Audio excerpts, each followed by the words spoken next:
শহীদ হাদির রক্তের ঋণ শোধ করছে সরকার। কোটি টাকার ফ্ল্যাটের পর এবার নগদ 1 কোটি টাকা। আসসালামু আলাইকুম। শহীদ শরীফ ওসমান বিন হাদি, যিনি চেয়েছিলেন একটি সুন্দর বাংলাদেশ গড়তে, ত্রয়োদশ সংসদ নির্বাচনে স্বতন্ত্র প্রার্থী হিসাবে লড়তে চেয়েছিলেন ঢাকা ৮ আসন থেকে, কিন্তু ঘাতকের বুলেট তাকে কেড়ে নিল।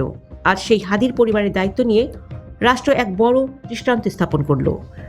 ঢাকার লালমাটিয়ায় ফ্ল্যাট কেনার জন্য 1 কোটি টাকার পর এবার নগদ আরও 1 কোটি টাকা দেওয়ার ঘোষণা দিয়েছে অন্তর্বর্তী সরকার। ডক্টর ইউনূসের দেওয়া সেই প্রতিশ্রুতি আজ বাস্তবে রূপ নিচ্ছে। বিস্তারিত থাকছে প্রতিবেদনে। আজ বুধবার সচিবালয়ের সরকারি ক্রয় সংক্রান্ত উপদেষ্টা কমিটির বৈঠক শেষে অর্থ উপদেষ্টা সালেহ উদ্দিন আহমেদ এক বড় ঘোষণা দেন।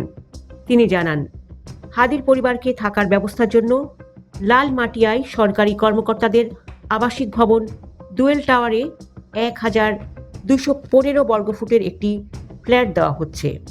এই ফ্ল্যাট কেনার জন্য 1 কোটি টাকা দেবে অর্থ বিভাগ। কিন্তু এখানেই শেষ নয়। হাদির স্ত্রী ও সন্তানের জীবিকা নির্বাহের জন্য প্রধান উপদেষ্টার দপ্তর থেকে আরও নগদ 1 কোটি টাকা অনুদান দেওয়া হচ্ছে।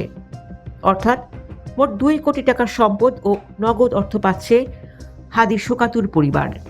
12 ডিসেম্বর পল্টনে গুলিবদ্ধ হওয়ার পর সিঙ্গাপুরে চিকিৎসাধীন অবস্থায় 18 ডিসেম্বর না ফেরার দেশে চলে যান ইনকিলাব মঞ্চের এই নির্ভীক আহ্বায়ক।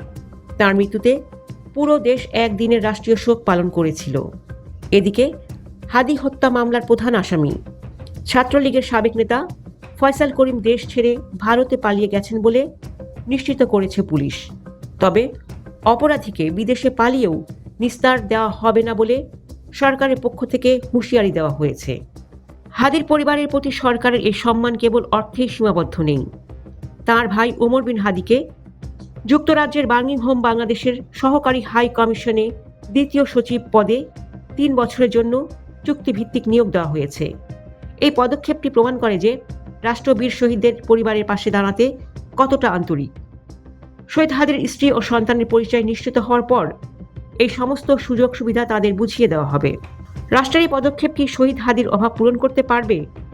বিপ্লবের শহীদদের পরিবারের পাশে দাঁড়ানোর এই সংস্কৃতি কি আমরা সবসময় দেখতে পাবো? কমেন্টে আপনার মতামত জানান। শহীদ হাদি হত্যা মামলার বিচার এবং ইনকিলাব মঞ্চের পরবর্তী আপডেট সবার আগে পেতে আমাদের চ্যানেলটি সাবস্ক্রাইব করে বেল আইকনটি বাজিয়ে দিন। ধন্যবাদ।